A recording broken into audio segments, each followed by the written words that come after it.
The first duty of government is to protect our rights. It's our job to maintain the proper role of government in what we were tasked to do. In the Idaho Constitution, Article 1, Section 1, we have a right to life, we have a right to defend life. This legislation is centered on meeting the needs of Idaho families. And we have no way to maintain control over the spending of this program, and it will be a disaster for this state long term. But we have a whole gamut of kids whose parents would like to do something for them and they cannot. The courts have long held that our ability to transfer title on real property benefits society as a whole. This is simply about putting it out of reach of young, innocent, vulnerable children and making our libraries and schools a safe place for them to go. And I am increasingly frustrated that we cannot stop ourselves from drinking at the public trough. He's sounding the alarm. He's saying if we don't address these issues, we potentially might have greater problems moving forward. I feel like we're back to an unappointed board that gets to decide who is essential and who is non-essential. If I was looking at a business and I was looking at these figures, there would be heads rolling because this is unsustainable. We're supposed to be bottom-up government. We're supposed to be representing my citizens' ideas and your citizens' ideas, and we're supposed to be discussing them and debating them to come to a conclusion. And for me, it's about a couple things. It's about food security, it's about national security, and it's about preserving American exceptionalism. The First Amendment and our freedom of religion, freedom of speech are our first liberties. They are so important. We don't have the rest without them.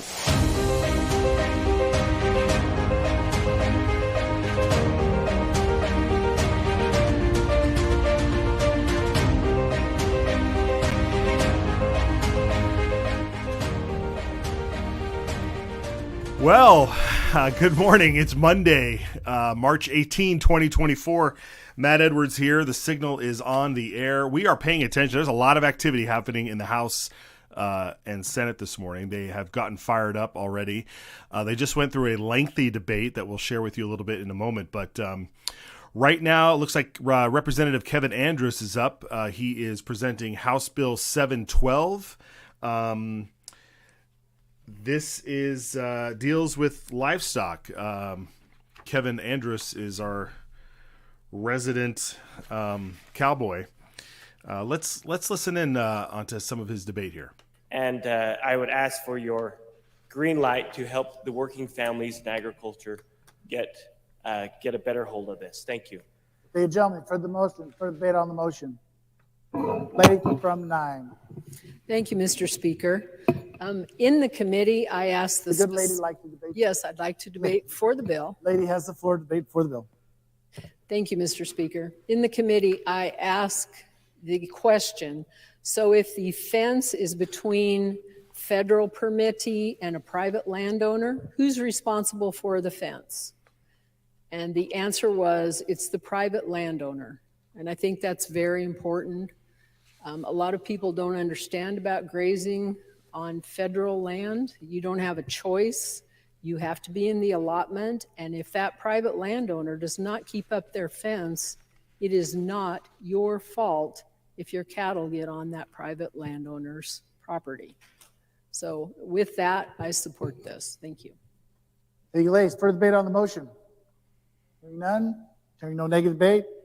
Debate's closed. Question is, shall House Bill 712 pass the House? Clerk will lock the machine and the members will cast their votes.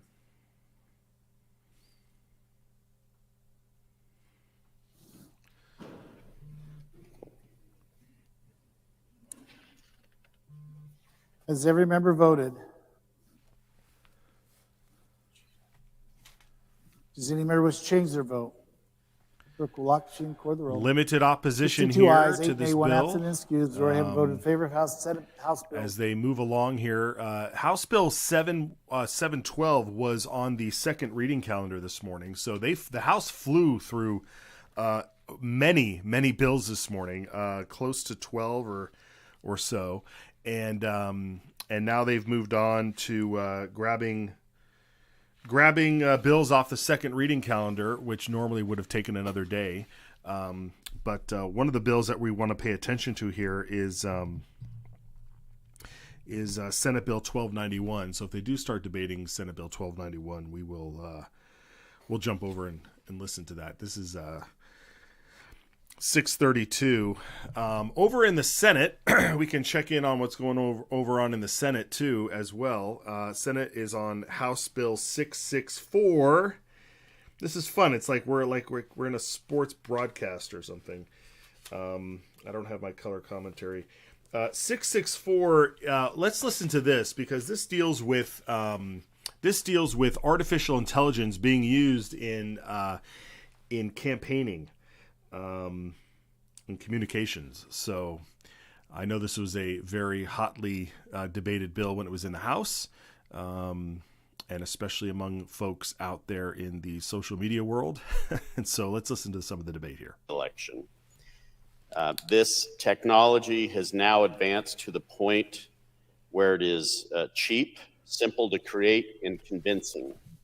And it can be created for just a few dollars and in just a few minutes. This is not a partisan bill, by the way. There are many states that are considering these sorts of bills, 41 states right now, 25 of which are red and 16 blue. It's something that most states are trying to get on top of. We've seen other bills not related to elections, but related to artificial intelligence and digital technology brought in this body, in fact, as we try to determine how best to handle this.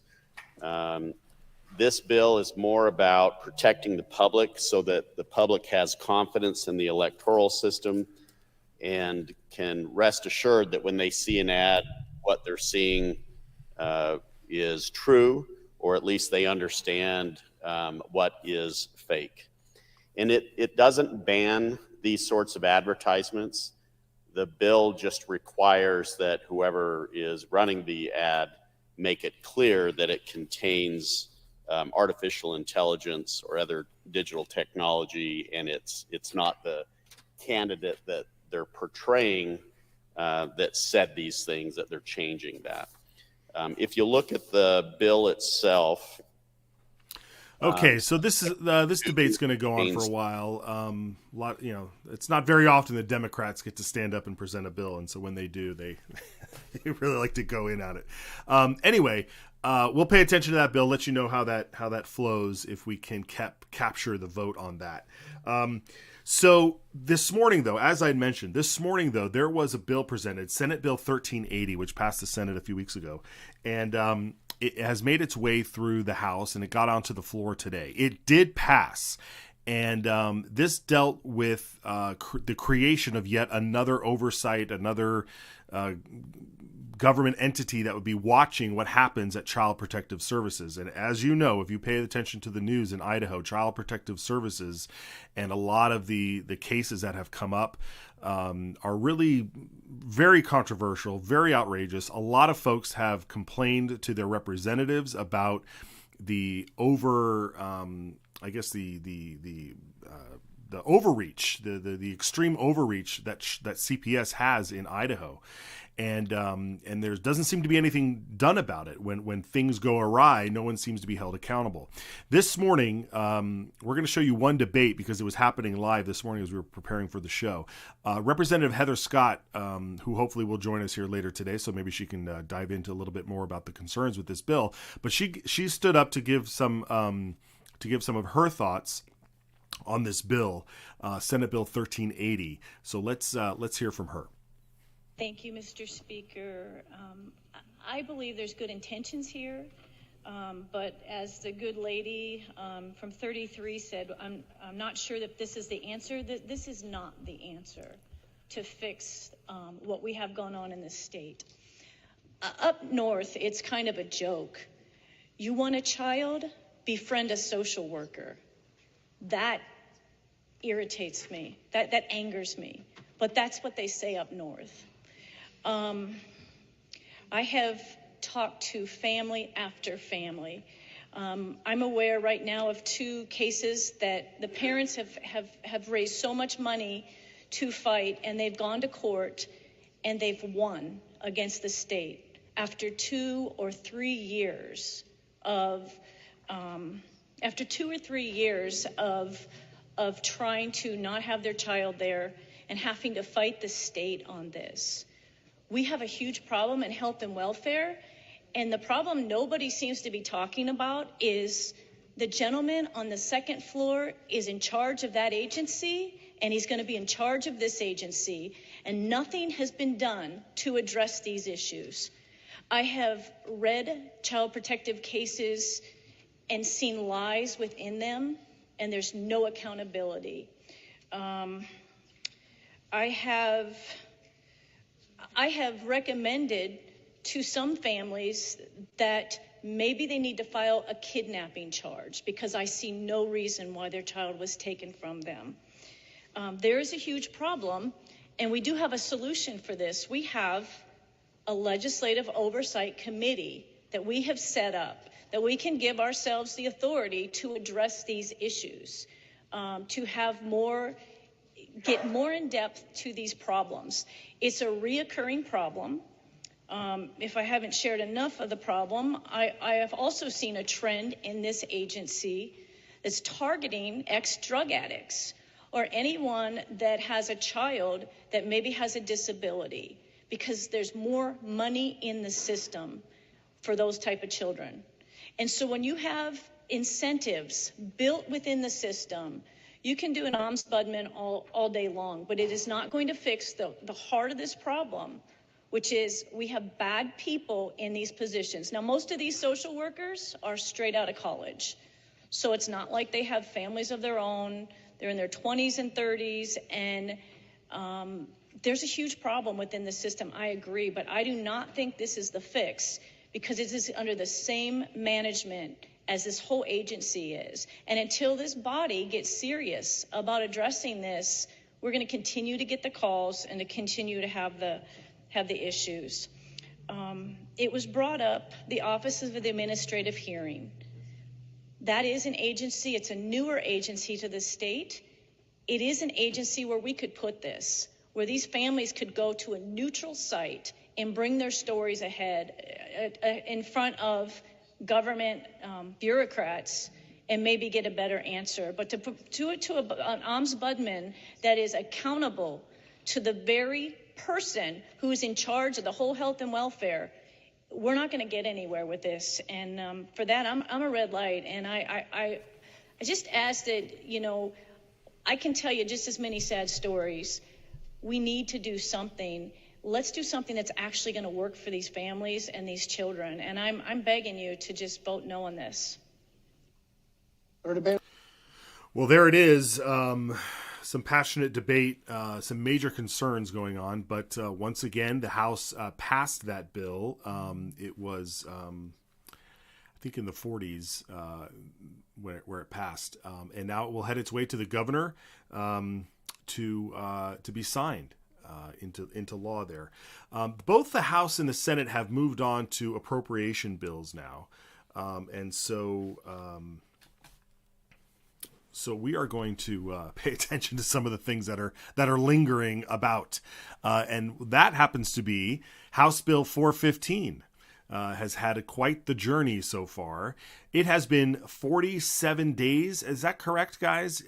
They've been keeping track. 47 days, producer Ben has told me this morning. It's been 47 days since House Bill 415 has passed the House. So it passed the House 5316 on January 31st, the last day of January. We're already way past the middle of March.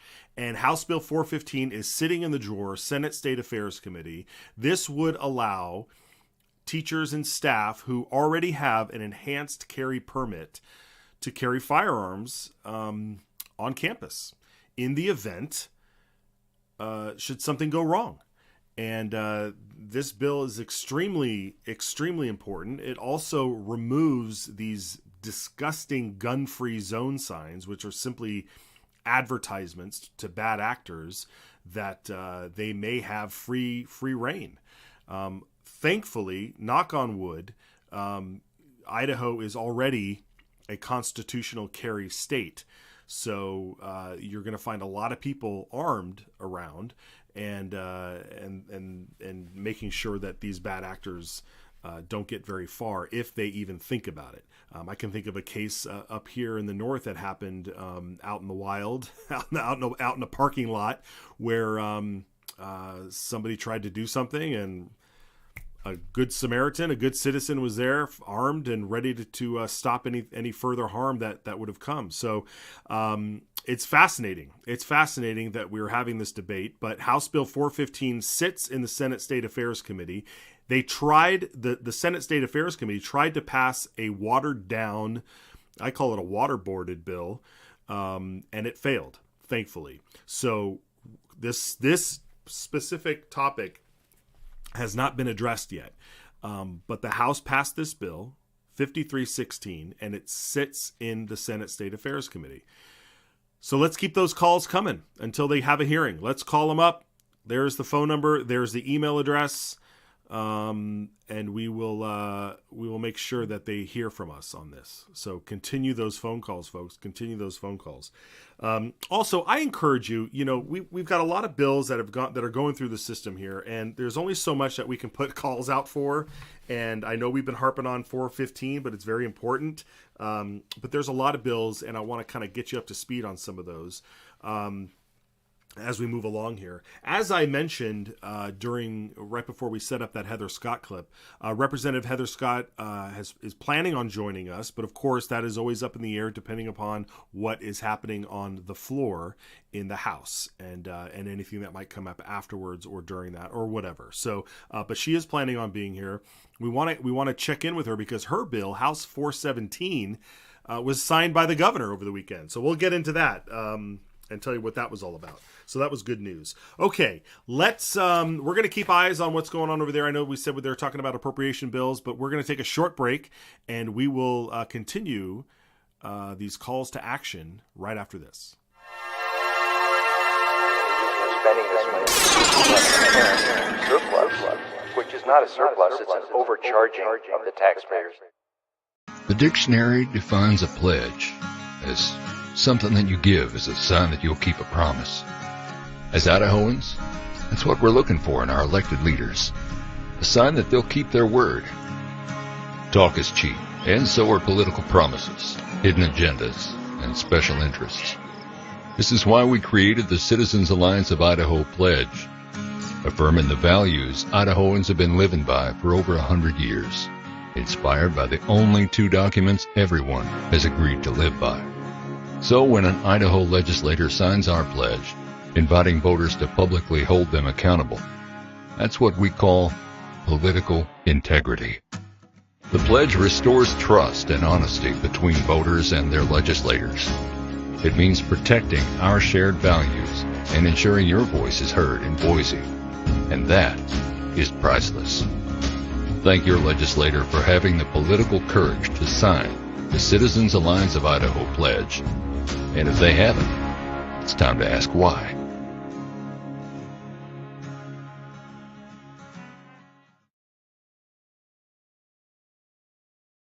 Okay, we are back. Another interesting thing that happened this morning in the Senate committee related to the Second Amendment is Jordan Redmond's House Bill 620 AA as amended. It prohibits the local municipalities from regulating and putting harsh restrictions on the on knives, which falls under the arms. That's a type of arm that's protected under the Second Amendment and Article 1, Section 11 of the Idaho Constitution. There's Representative Redmond there presenting that this morning. It passed the House. He presented it over on the Senate side, and it passed out of committee and will make its way to the Senate floor, where it will hopefully get passed by the Senate and signed by the governor. So for all you knives enthusiasts out there, this is a big win. There was somebody who else was there, and I'd never heard of this organization before. What was the name of this organization? Knives something. I can't remember, but the gentleman was representing knife rights. Yeah, there you go, knife rights. Here he is. He was representing an organization called Knife Rights. And like I said, if you're a big knife person, head over to Knife Rights and give them your support, because he showed up here in Boise to support this bill. So that was great. That's House Bill 620 on its way to the Senate floor. Okay, folks. On Friday, we talked about this on Friday. It was a very interesting debate happening as House Bill 538 was presented to the House, and this was about compelled speech. We've talked to Attorney Kate Hartley of the Pacific Justice Institute about this bill, and it was rather. You know what? We're getting an important call here. Can we cut to a break real quick, guys? Live on the air. Here we go. Cut to a break. It's our job to maintain the proper role of government and what we were tasked to do. There's a saying in Idaho, Esto perpetua. It is forever. But the truth is, nothing lasts forever. Not without a fight. The Gem State is ours to fight for. It is ours to win. For life and liberty. For honesty and integrity. We ride together.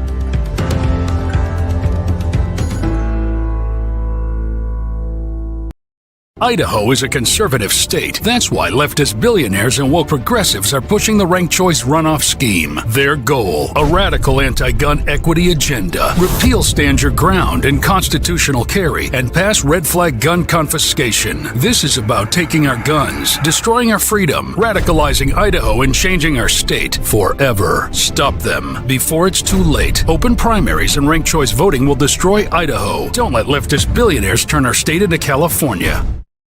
All Idaho lawmakers swear an oath to support the Idaho and U.S. constitutions. But how's that working out for you? Because not all Idaho lawmakers share the same values. That's where the Citizens Alliance of Idaho Pledge comes in. 10 statements inspired by those two founding documents that are designed to preserve our shared values. Values such as education freedom, safeguarding free speech, defending our protected right to self-defense, and being responsible stewards of taxpayer dollars. When a lawmaker signs the pledge, they are performing an act of political courage, accepting the challenge to be a champion for our values, and serving with political integrity. To find out if your lawmaker signed the pledge, visit idahopledge.com. Paid for by Citizens Alliance of Idaho. We ride together. As we get, okay, apologies there as we reset here. We were just going to cover the pronoun bill when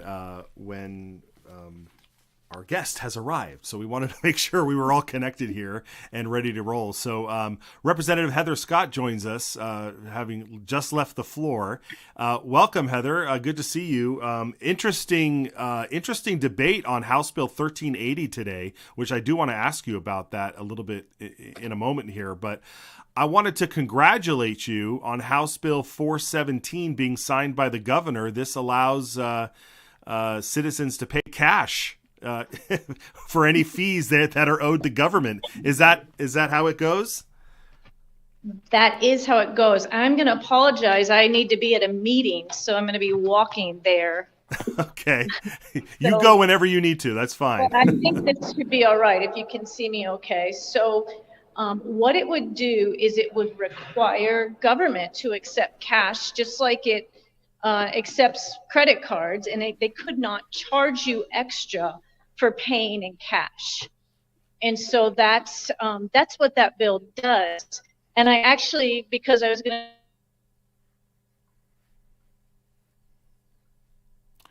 Oh, the halls that came with that. Are you there still? Yeah, go right ahead. Okay. I just read the letter because the governor he wrote a letter on that, and it was.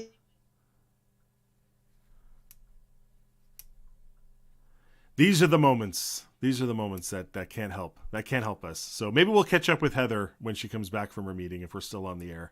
But I appreciate her giving us the big attempt to come in here. We'll try with Heather again later. But it's good news, folks. It's good news. I mean, imagine going to pay cash and then being told you have to pay an extra fee because you want to pay cash for something. It's a backwards world as we move along in this digital age where they want to replace cash with digital and all of that stuff. So good for her. Good for Idaho.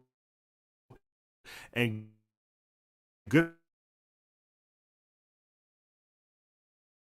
for all the folks and the governor for sending in all of that. So getting that bill over the finish line.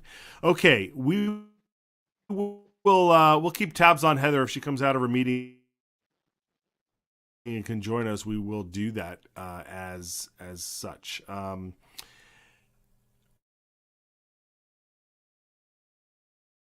Are we okay? Is everybody freezing here? Our signal gets jammed. So we want to talk, just cut right to, okay. I know you guys are trying hard to get Heather back. I appreciate that. That's awesome.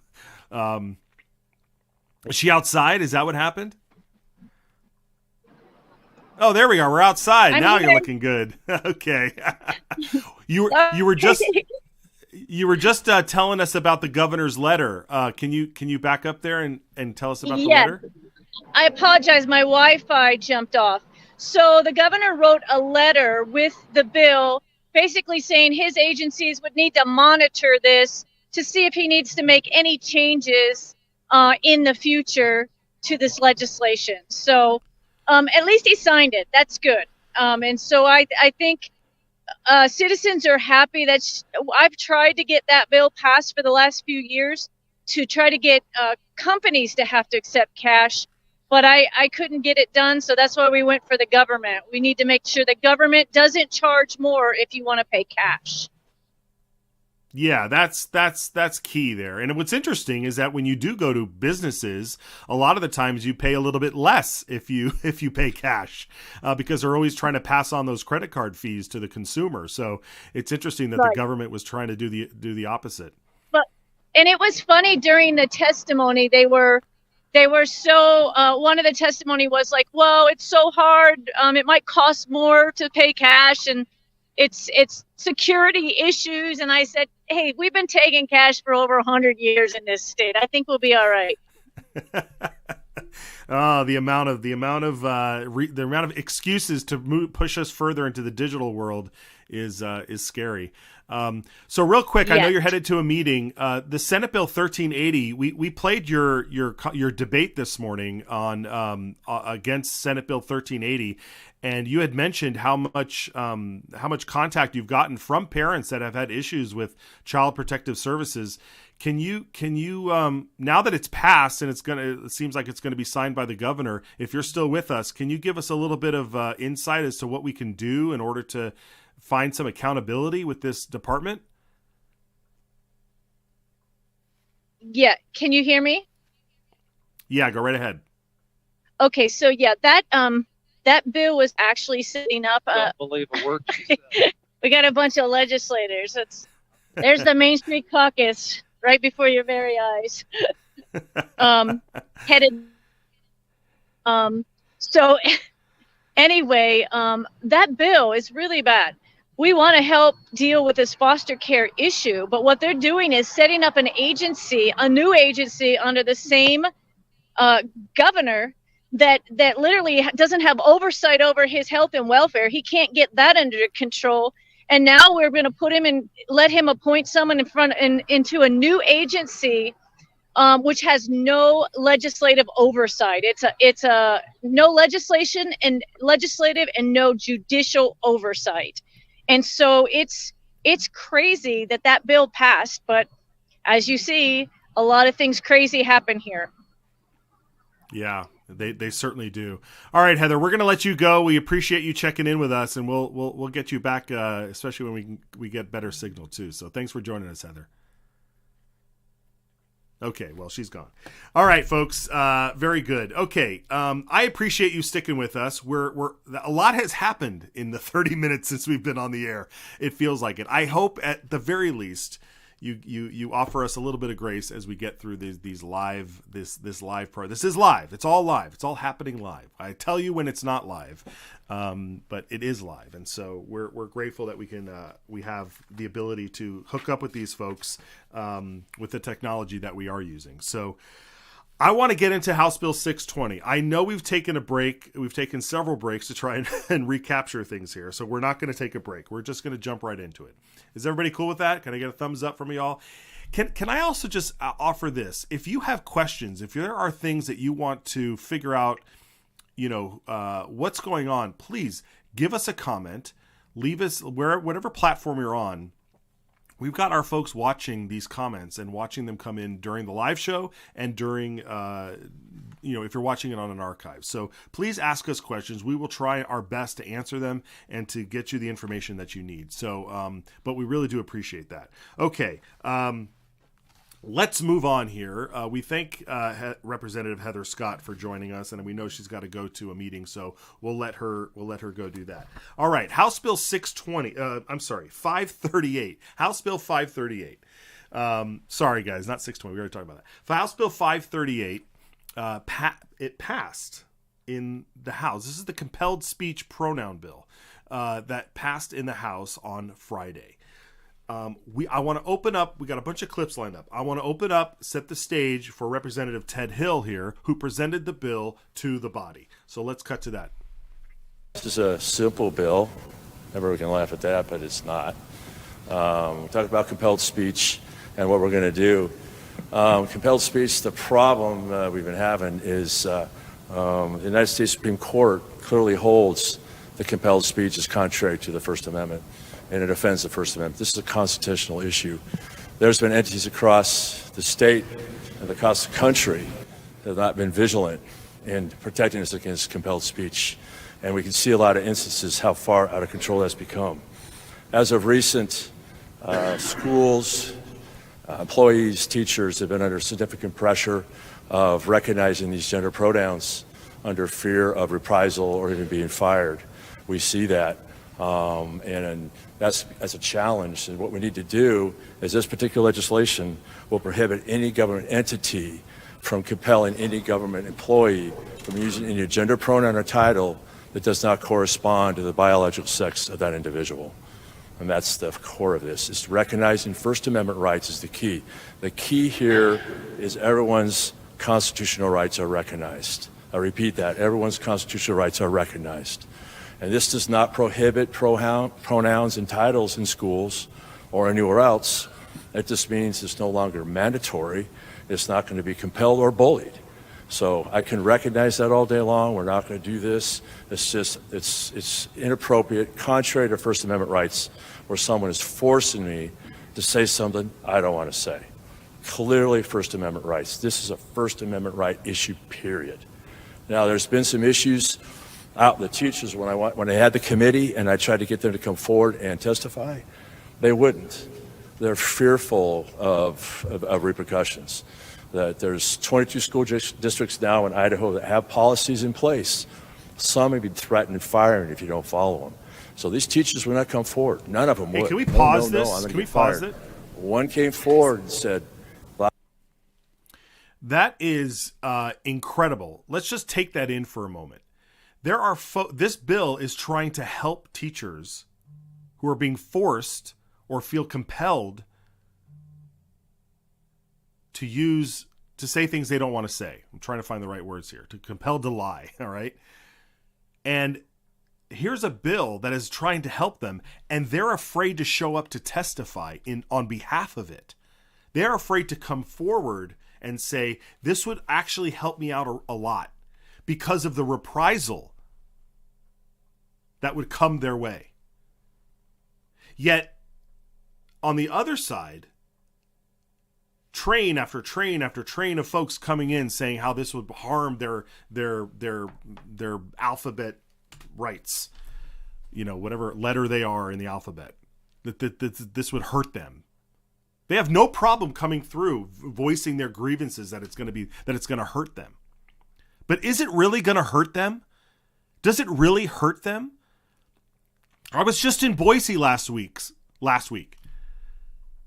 Their flag, the alphabet letter people flag, is flying in front of the Boise Capitol, right under the Stars and Stripes, right next to the POW MIA flag, right near the Idaho flag. I'm just saying, an oppressed, harmful person doesn't see their precious flag flying in front of a government building in the state of Idaho. They're flying the flag. Do you see any other flag from any other representative group up there besides Americans and Idahoans and POWs and MIAs? Do you see the Christian flag flying up there? Do you see the hammer and sickle flying up there? Some may say it might be the hammer and sickle flying up there. These back to Ted's debate here. These folks are afraid to show up. They're afraid to show up for a bill that's going to help them. It's going to free them. It's going to make them feel safer at work, that they won't lose their job because they misspoke or they decided, you know what, I'm not calling this person something that they're not. Or that they're being forced to say something. There's plenty of other outs, right? There's plenty of other outs. But this is a trap. These traps that are being set, it's unbelievable. And listening to this debate again and hearing that teachers and staff won't show up to support a bill that's going to help them because they feel they're going to be attacked. Very sad state of affairs. Very sad. All right, if it's possible, let's continue listening to this debate. The day would ever happen that a teenager screamed at me in school because I didn't say the right thing to her. So there's frustration across the board on this. I did have those sheets yesterday about particular extreme cases. That Indiana case where a child's in the house and the parents didn't like, hey, I have a new gender, mom and dad, and they're saying, no, you don't. And I said, yes, I do. Well, they go to the Child Protective Services and they pulled that child away out of the house. That is like extreme, ridiculous, insane overreach over something like that. Also, I sent it out what the Michigan had done, where they had a law that the gender, if you purposely use the wrong gender pronoun, it was a felony and a $10,000 fine. Well, that didn't get past the House, but I looked it up. You can kill someone in the car, $10,000 fine in 2 years. You use the wrong pronoun, felony and $10,000 fine. That's the level of insane. And so we understand this. I call it this inquisition across the board, across this country, how this is percolating. And this is a unique situation for me that I can stand up and actually mention this because I don't have an HR department ready to fire me. If I was in any other position at my civilian job, I even mentioned this, I'd get fired. No one can fire me. Mike can't fire me. The government can't fire me. No one can fire me. I can stand up here and talk all day. The Inquisition cannot punish me. I guess they can beat me up in the parking lot or something, but it's not going to be an issue. I'm not going to have to worry about that. This is a very rare circumstance where we can push back. And this is where we started here. This is a real critical issue. There's right now 25 states across the country have legislation that address this, and 10 are specific, just like ours, that says we do not have to recognize these gender pronouns that don't correspond to the biological sex with the fear of reprisal or firing. And that's like come down to this incremental movement, this intrusion on our First Amendment rights. Well, where does it go from here? I look at the different ideological, political, religious groups. They all can come forward. If we allow this, everybody gets a piece of the action. Everybody. If we make this right, everyone's constitutional rights are recognized, okay, bring it.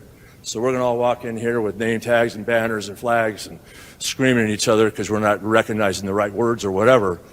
That's the issue here. This is only First Amendment rights.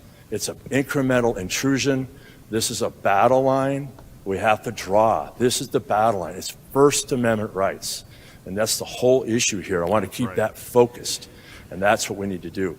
We need to start it here, this battle, so we don't get this insanity.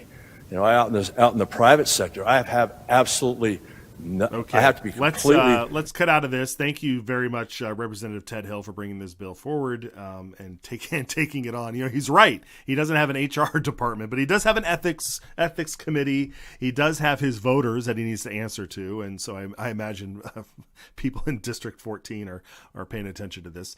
But that being said, you know, the chilling effect that has been going on around the country on this issue is incredible. It's absolutely incredible.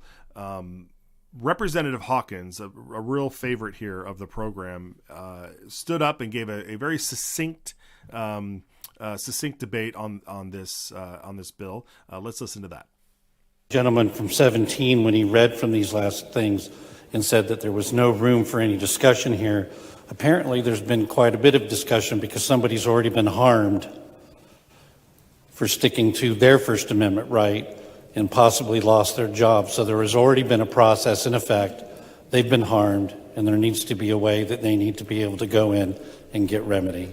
Thank you, sir.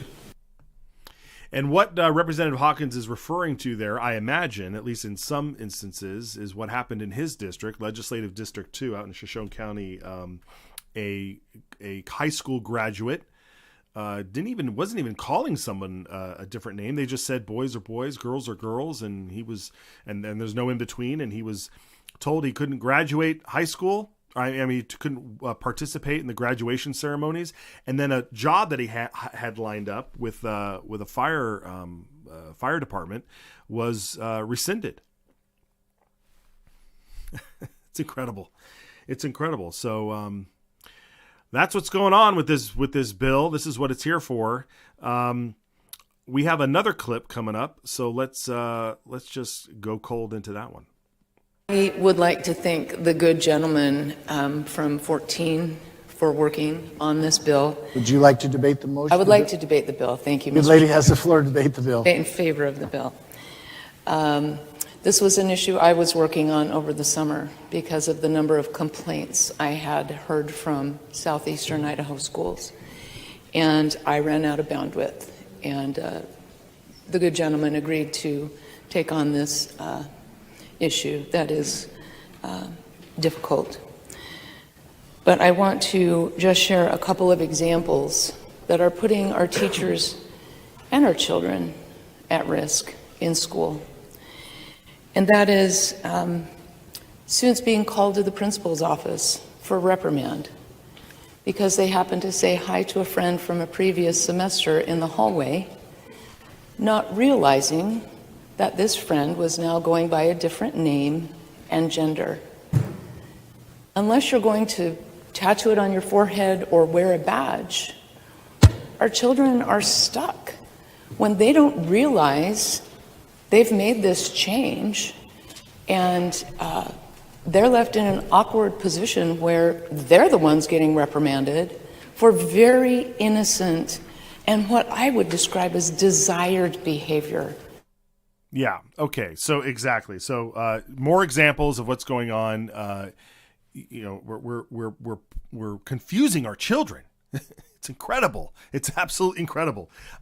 There was a little bit of a back and forth or a debate, if you will, from one of the other representatives here. I think we had, is this the one with McCann and Ted? Yeah. So registered Republican, which is a hyphenated term nowadays, a registered Republican, Lori McCann out of District 6 had a few comments and questions here. So let's listen in. 14, yield to a question. Yes. Thank you, Mr. Speaker. Good gentleman. I just would like clarification about a student who may be the student wanting to have a new gender or called by a new name. Does this though, protect that student, their constitutional right to say that I am transitioning, and so that does it go both ways? I guess that's what I'm asking. Gentleman 14. Yes, and I say that the constitutional rights of everyone are recognized, yes.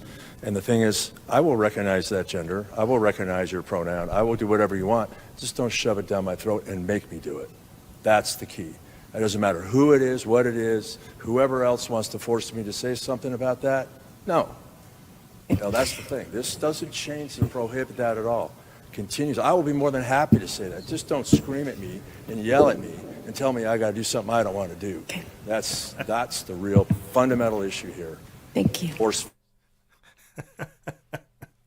Okay. I'm sorry. I don't mean to laugh, but when you I guess the candor at which Representative Hill often couches his argument it can be rather amusing.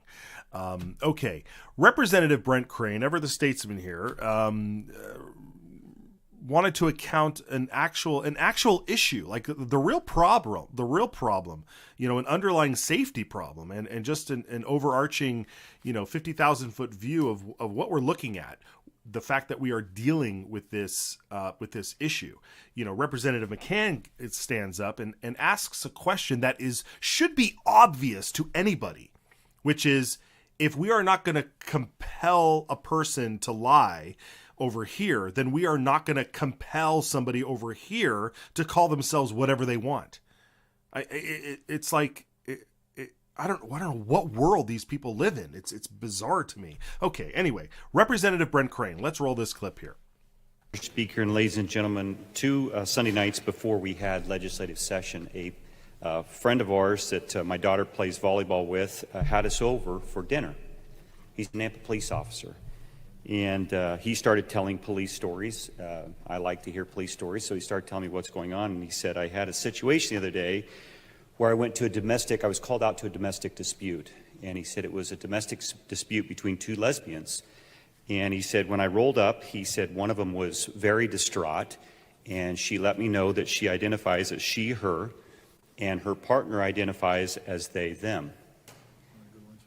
And he said, as she began to tell me her story, he said she began to go through the details, and she was emphatic and demanding that I use her preferred pronouns and her partner's preferred pronouns. So as she started relaying the story to him, she said, well, they, them came over and hit she, her. And he said, hey, wait a second. There's now 3 people involved in this domestic dispute? And he goes, she was absolutely irate. No, they, them is my partner. And he said, Brent, he said, it's becoming increasingly difficult for law enforcement to navigate these type of situations. He said, I let her know that I would do my very best to try to use her pronouns, but if I slipped up, he goes, I apologized up front for that. These are the things that law enforcement and teachers are having to face today. And so when the good gentleman brought the legislation forward, it did not include law enforcement.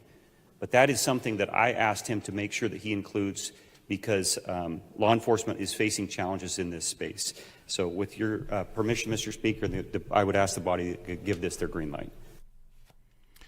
Yeah, I mean, this is incredible. I mean, can you imagine, just being in even in a simple dispute like that? But what if you were in a more life and death situation? You've got people yelling at you, I'm a she, her, I'm a she, her. And that's a they, them, that's a they, them. They're coming, they are coming. Who's coming? That person, it's like, folks, this is a complete takeover of your mind.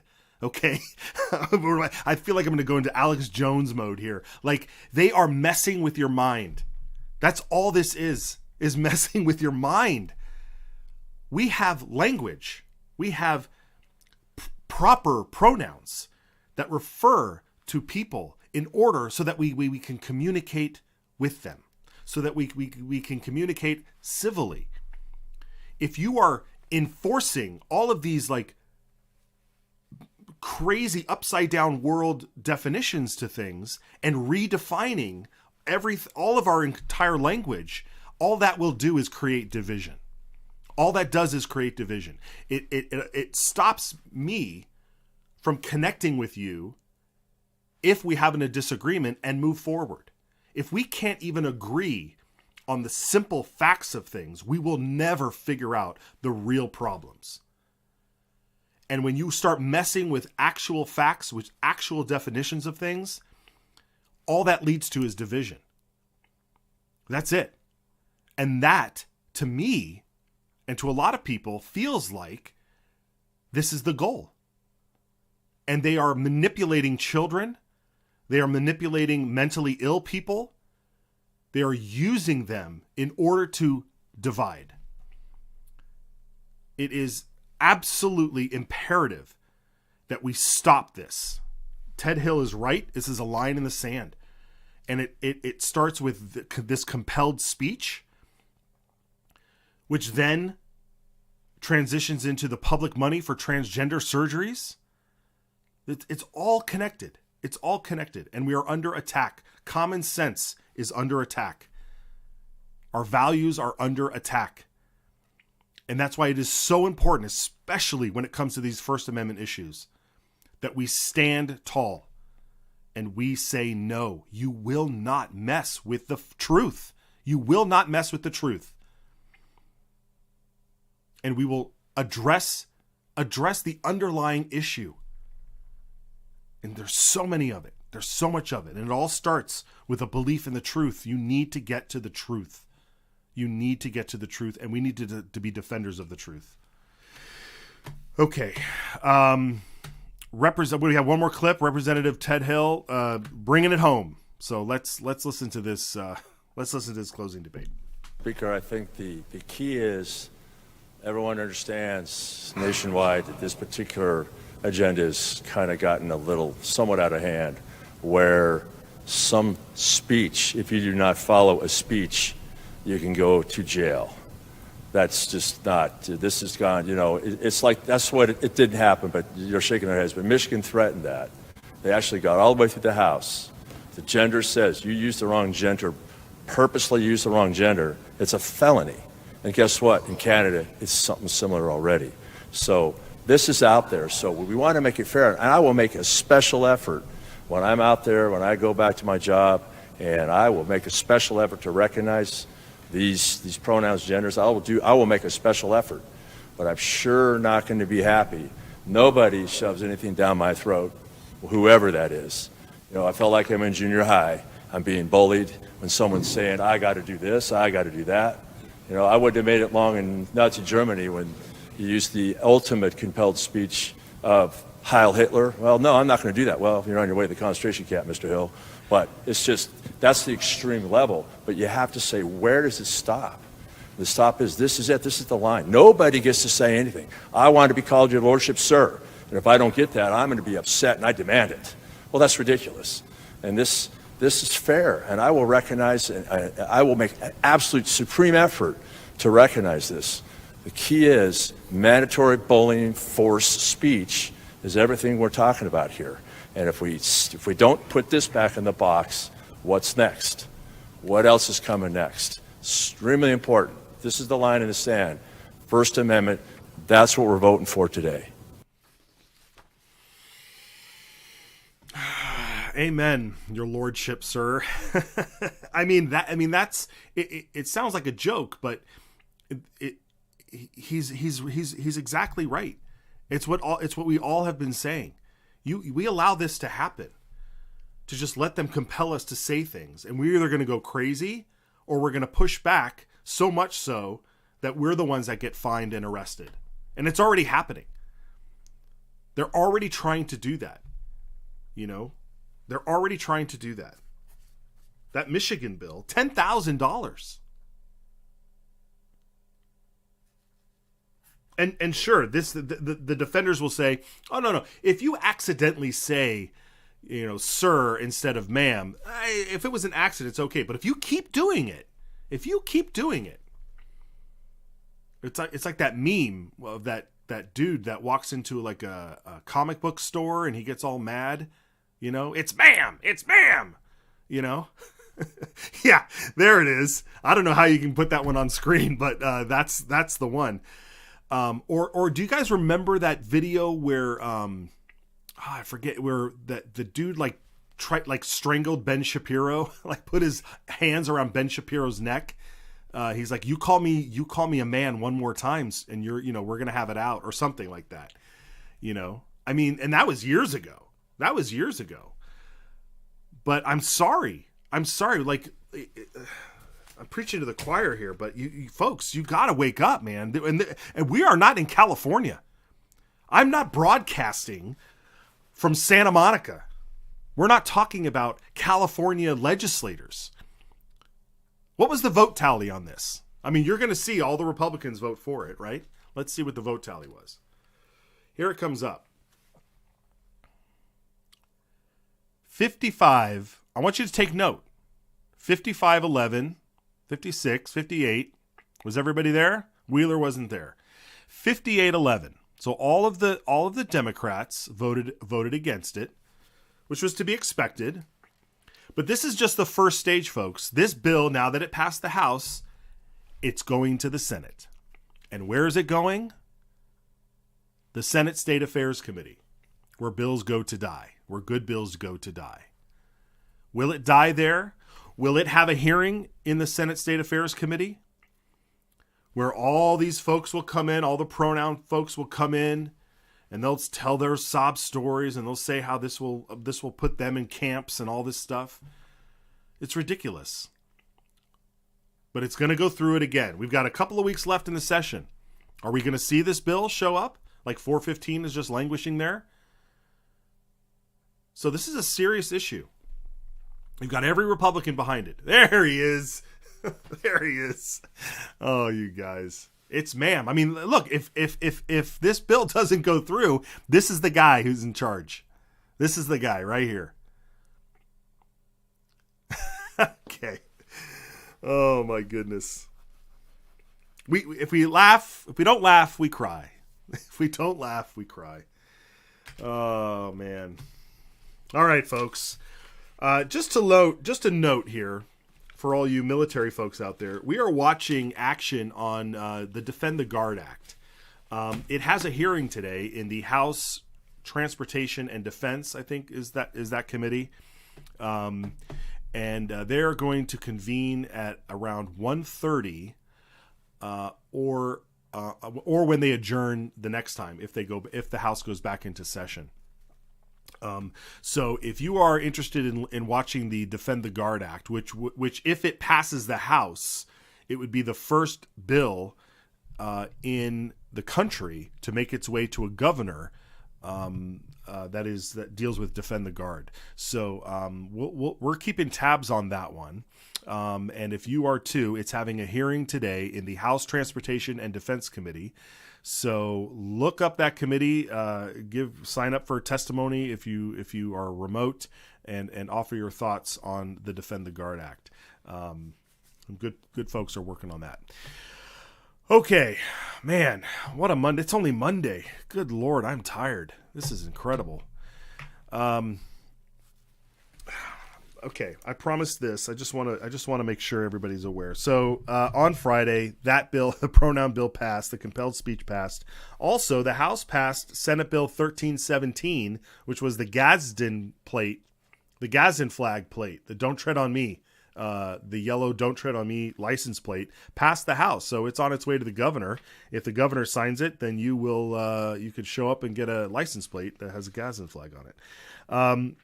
Also, House Bill 617 on Friday made its way out of the Senate committee. I don't know if it passed the Senate. I might have my notes wrong there. But this repeals the Needle Exchange Act.